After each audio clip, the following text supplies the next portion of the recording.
کل کے جو مزار ہیں اس کے بارے میں کچھ تفصیلی بات ارشاد فرما دیں. صحیح حدیث ہے بالکل کہ آپ صلی اللہ علیہ وسلم نے قبر کو ایک بالش اونچا کرنے سے منع کیا اور قبر کو پکا کرنے سے بھی منع کیا. جب نبی کی صریح اور صحیح حدیث آ گئی ہے تو بحث ختم. چاروں ائمہ کے نزدیک, چاروں فقہا کے نزدیک اور تمام مکاتب فکر کے نزدیک قبروں کو پکا کرنا, ان کو اونچا کرنا یہ حرام ہے, گناہ کبیرہ ہے. عیسائیوں سے عبرت حاصل کرو, امریکہ اور یو کے قبرستان جا کے دیکھو, ان میں کوئی آپ کو ڈبل منزلہ قبروں پہ عمارتیں نظر. اہل کتاب میں بعض چیزیں اچھی رہ گئی ہیں کیونکہ یہ اہل کتاب میں بھی یہی تھا کہ قبر کو پکا کرنے کی اجازت نہیں, تو وہ لوگ اس پر عمل کر رہے ہیں.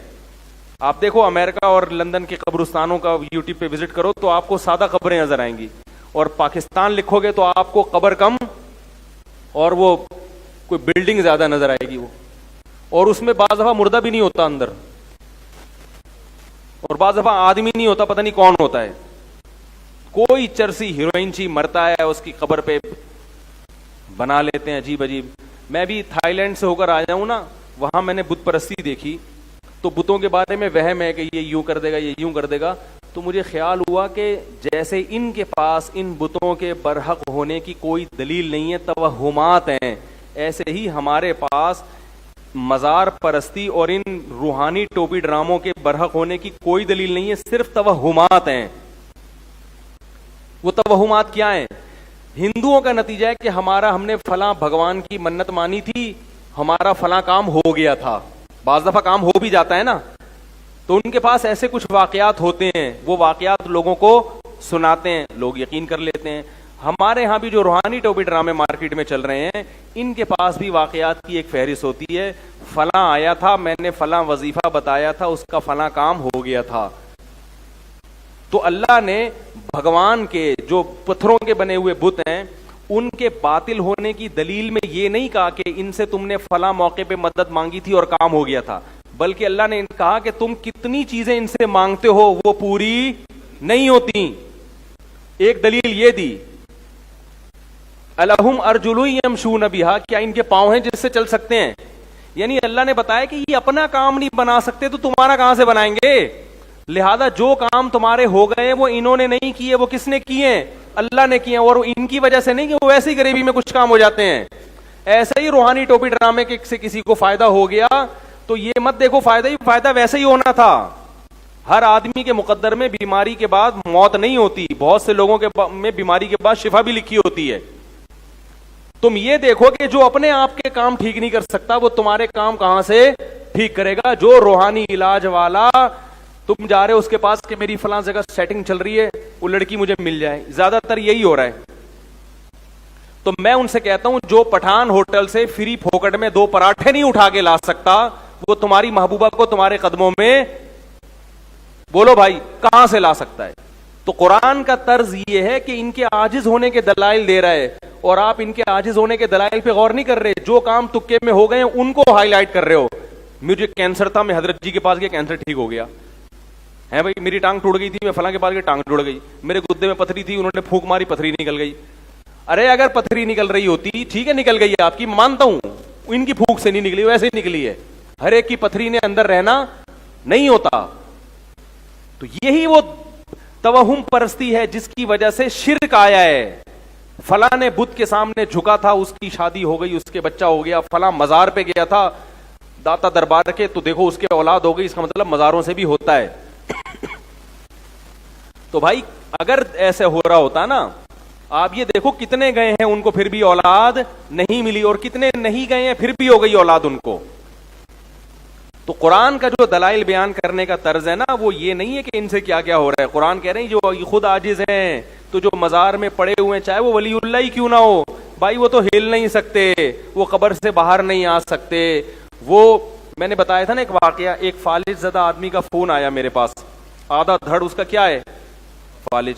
اس نے کہا میں مزار پہ جانا چاہتا تھا, تو میں نے آپ کا بیان سنا, میں نے جانے کا ارادہ ترک کر دیا. میں نے کہا چلو ایک آدمی کو ہدایت ملی اللہ کے فضل سے. پھر میں نے اس کو مزید مثال دی, میں نے کہا دیکھو آپ کا آدھا دھڑ کیا ہے, فالج زدہ, وہ نہیں ہلتا. جو مزار میں بزرگ ہیں انتہائی قابل احترام، مگر ان کے دونوں دھڑ بولو بھائی نہیں ہلتے. جس کے دونوں دھڑ نہ ہل رہے ہوں وہ آپ کا آدھا دھڑ کہاں سے صحیح کرے گا بھائی؟ تو یہ قرآن کا اسٹائل ہے دلائل دینے کا. آپ اس میں کہہ سکتے ہو بزرگوں کی توہین ہے، توہین نہیں ہے، یہ تو ان کا عاجز ہونا بیان کیا جا رہا ہے. یہ عاجز ہونا تو اللہ نے پیغمبروں کا بھی بیان کیا ہے. عیسائی حضرت عیسیٰ کو اللہ کا رب مانتے ہیں نا، اپنا رب مانتے ہیں نا. اللہ نے کہا عیسیٰ ابن مریم کھانا کھاتے تھے، جو روٹی اور کھانے کا محتاج ہے وہ خدا کہاں سے ہو سکتا ہے؟ تو کیا یہ عیسیٰ علیہ السلام کی توہین کر دی اللہ نے؟ بولو نا بھائی، توہین تھوڑی کی ہے، بتایا کہ بھائی وہ عاجز ہے، وہ بھوک کے لیے روٹی کے محتاج ہیں، تو وہ خدا نہیں ہو سکتے. تو ہم بھی کہہ رہے ہیں جن بزرگ کے دونوں دھڑ کام نہیں کر رہے، اگرچہ وہ بزرگ ہیں، اللہ کے مقرب ہیں، ہم سے بہت اچھے ہیں، تو فالج زدہ آدمی کا آدھا دھڑ کیسے صحیح کر دیں گے؟ بعض لوگ کہتے ہیں نہیں، ہم ان سے جا کے کہتے ہیں کہ ہم ان سے دعا نہیں مانگتے، ان کی قبر پہ جا کے کہتے ہیں کہ اللہ سے دعا مانگے ہمارے لیے. کس سے دعا مانگے؟ اللہ سے. تو سوال پیدا ہوتا ہے کہ کیا اسلاف میں یہ طریقہ تھا؟ نمبر ایک، کیا یہ بات درست ہے کہ آپ قبر میں جا کے جب ان سے کہیں گے کہ اللہ سے دعا مانگے تو اس کی کیا دلیل ہے کہ وہ آپ کی یہ پکار سنیں گے؟ قرآن تو کہہ رہا ہے انک لا تسمع الموتى، تم مردوں کو سنا نہیں سکتے. اب یہ مردوں والا مسئلہ آ جائے گا، اس پہ کلپ بازی شروع میرے خلاف. قرآن کیا کہہ رہے ہیں؟ تم مردوں کو سنا نہیں سکتے. میرا یہ نظریہ کہ مردے نہیں سنتے، اگر کسی کا نظریہ سنتے ہیں تو بھائی اس کا ہوگا. بعض اکابر اس طرف گئے ہیں کہ سنتے ہیں، ان کے بھی اپنے دلائل ہیں، لیکن مجھے جو دلائل سے جو بات صحیح میں وہ بیان کر رہا ہوں. کسی کی شان میں توہین نہیں کر رہا، کیونکہ قرآن کی اتنی واضح نص موجود ہے اس بارے میں کہ آپ مردوں کو سنا نہیں سکتے. بعض کہتے ہیں ہم سنا نہیں سکتے، لیکن اس قرآن میں یہ کہا کہ وہ سن نہیں سکتے. اصل میں یہاں سنانے کا مقصد کیا ہے کہ وہ سن نہیں سکتے، اس لیے تم ان کو نہیں سنا سکتے. تو یہاں عبارت مقدر ہے فَإِنَّكَ لَا تُسْمِعُ الْمَوْتَى فَإِنَّهُمْ لَا يَسْمَعُونَ. تم ان کو سنا اس لیے نہیں سکتے کہ ان میں سننے کی صلاحیت ختم ہو گئی ہے. تو اصل میں قرآن یہ بتانے کے لیے چاہ رہا ہے کہ مردوں میں سننے کی صلاحیت ہے ہی نہیں، کیونکہ آگے آتا ہے لا تہدی العمیٰ، تم اندھوں کو راستہ دکھا نہیں سکتے. تو جیسے اندھا نہ دیکھ نہیں سکتا اس لیے نہیں دکھا سکتے، تو مردہ بھی چونکہ سن نہیں سکتا اس لیے آپ اس کو سنا نہیں سکتے. بالکل نص ہے یہ قرآن کی، بالکل واضح. اب تو عجیب ہو رہا ہے، بعض لوگوں نے مردوں کو قبروں سے دکھانا بھی شروع کر دیا.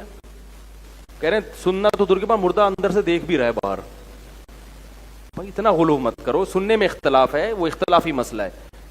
ہاں احادیث میں جہاں سننا ثابت ہے جن مواقع پر، ہم وہاں بھی سننے کے قائل ہیں. جیسے کہ صحیح مسلم کی حدیث ہے کہ جب دفنا کے لوٹتے ہو تو مردہ چپلوں کی آواز سنتا ہے، وہاں ہم قائل ہیں سننے کے، تاکہ قرآن اور حدیث میں کیا ہو جائے؟ تطبیق ہو جائے. تو پھر دوسری بات یہ، اس سے شرک پھیلتا ہے. اور چلو فرض کیا وہ سنتے بھی ہیں، تو کیا زندہ دنیا میں کم پڑ گئے جو آپ مردوں کے پاس جا رہے ہو؟ ہیں بھائی، قبر میں جا کے آپ مردوں سے کہہ رہے ہو کہ سنیں، تو کیا زندہ بزرگ دنیا میں نہیں ہے؟ خاص طور پر جب ایک عمل سے بدعت کی تائید ہو رہی ہو اور یہ اسلاف کا طریقہ بھی نہ ہو. اسلاف کا یہ طریقہ نہیں تھا کہ قبروں پہ جا کے وہ یوں کہا کرتے تھے، وہ زندوں سے دعا کی درخواست کرتے تھے. تو جب یہ طریقہ بھی نہیں ہے تو یہ طریقہ بہرحال سنت کے خلاف. اور دوسری بات یہ کہ بعض چیزیں بذات خود جائز ہوتی ہیں مگر وہ ایک ناجائز چیز کا ذریعہ بن رہی ہوتی ہیں، اس لیے منع کر دیا جاتا ہے. یہ چیز شرک نہ بھی ہو تو شرک کا ذریعہ بہرحال ہے، کیونکہ قبر پرستی اسی سے پھیلتی ہے. ہمیں جو قبرستان جانے کا حکم ہے قرآن و سنت میں، وہ عبرت کے لیے. وہ کس کے لیے؟ کہ بھئی آج یہ چلے گئے، کل ہم نے بھی جانا ہے. فزورها فإنها تذکر الآخرہ. آپ صلی اللہ علیہ وسلم نے فرمایا قبر کی زیارت کرو اس لیے کہ وہ آخرت کو یاد دلاتی ہیں. اس لیے بھائی ان چکروں میں نہیں پڑنا چاہیے، بزرگوں کا احترام کریں، ان کے لیے دعائیں کریں. اور مزاروں پہ، ویسے قبرستان جائیں، مزاروں پہ اسپیشلی نہ جائیں، کیونکہ مزاروں پہ ہلا گلا ہوتا ہے، دھوم دھڑکا ہوتا ہے. تو آپ کے جانے سے مجمع بڑھے گا اور بدعت کی تائید ہوگی. آپ صلی اللہ علیہ وسلم نے فرمایا میرے دنیا سے جانے کے بعد میری قبر کو عید گاہ مت بنانا. میلے ٹھیلے ہوتے ہیں نا، تو جیسے نبی کی قبر کی حفاظت ضروری ہے کہ عیدگاہ نہ بنایا جائے، ایسے ہی بزرگوں کی قبر کی حفاظت بھی ضروری ہے کہ ان کو عیدگاہ نہ بنائے. کسی نے زیارت کرنی ہے بس جائے، بزرگ کے لیے دعا مانگے اور پتلی گلی سے نکل لے وہاں سے بس. جیسے ہم نبی کی قبر پہ جاتے ہیں، آپ صلی اللہ علیہ وسلم پر صلاۃ والسلام پڑھا اور نہیں بھی پتلی گلی سے نکلتے تو ہمیں پتلی گلی سے شرطا نکال دیتا ہے. اگر وہاں شرطے نہ ہوتے تو وہ جگہ بھی عیدگاہ بن جاتی. ایک میلے ٹھیلے لگے ہوتے، ایک پروگرام چل رہے ہوتے باقاعدہ. تو یہ والے پروگرام قبرستان میں اس کی اجازت بولو بھائی نہیں ہے، کیونکہ قبرستان جو ہے نا وہ آخرت یاد دلانے کے لیے، وہ میلے ٹھیلوں کی جگہ نہیں ہے. اچھا میرے بھائی، مسلمان ہونے کا دعویٰ کرنے والا اگر کافر ہو تو کس طرح معلوم ہوگا کہ مسلم نہیں؟ خط نے چیک کر لو بھائی، اس کی پتہ چل جائے گا مسلم ہے یا نہیں ہے.